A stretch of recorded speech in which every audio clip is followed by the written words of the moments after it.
شكرا السيد الوزير المحترم.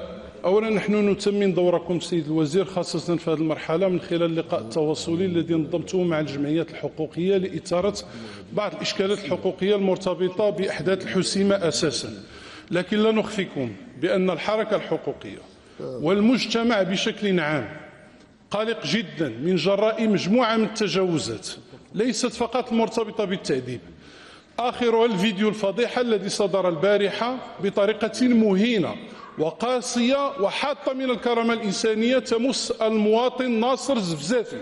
نحن السيد الوزير نريد أن نعبر لكم عن قلقنا الشديد من جراء ما تتعرض له الوقفات الاحتجاجية السلمية أمام البرلمان واستهداف النشطاء الحقوقيين، بل أصبح استهداف ناشطين وشخصيات حقوقية معروفة.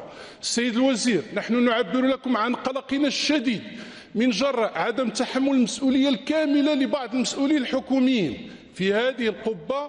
السيد وزير الداخلية وعدنا بفتح تحقيق حول التجاوزات التي عرفتها أحداث الحسيمة من جراء اقتحام البيوتات وتحطيم أبواب المنازل. لا ينبغي أن نكتفي بالإصلاحات، نريد تحقيقا واضحا عبر عنه السيد وزير الداخلية في هذه القبة. نريد نتائجه وترتيب المسؤوليات اللازمة والحسابات اللازمة.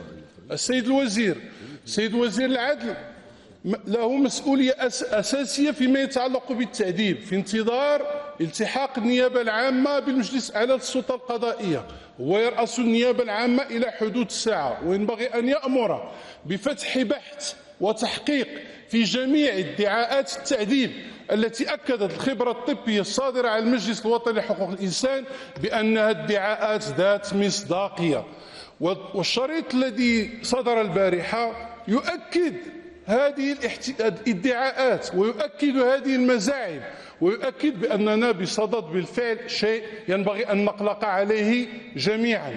لنا نحن الثقة الكاملة فيكم السيد الوزير، لكن بدون شك نريد أن تتحملوا مسؤوليتكم إلى جانب إخوانكم في الحكومة من أجل تقديم الجواب اللازم. هناك الآن نقاش واسع على مستوى مواقع التواصل الاجتماعي يريد الناس أن يطمئنوا: هل قطعنا مع هذه التجاوزات أم رجعنا إلى مرحلة الانتهاكات الجسيمة لحقوق الإنسان التي صدرت بصددها توصيات وجيهة لهيئة الإنصاف والمصالحة؟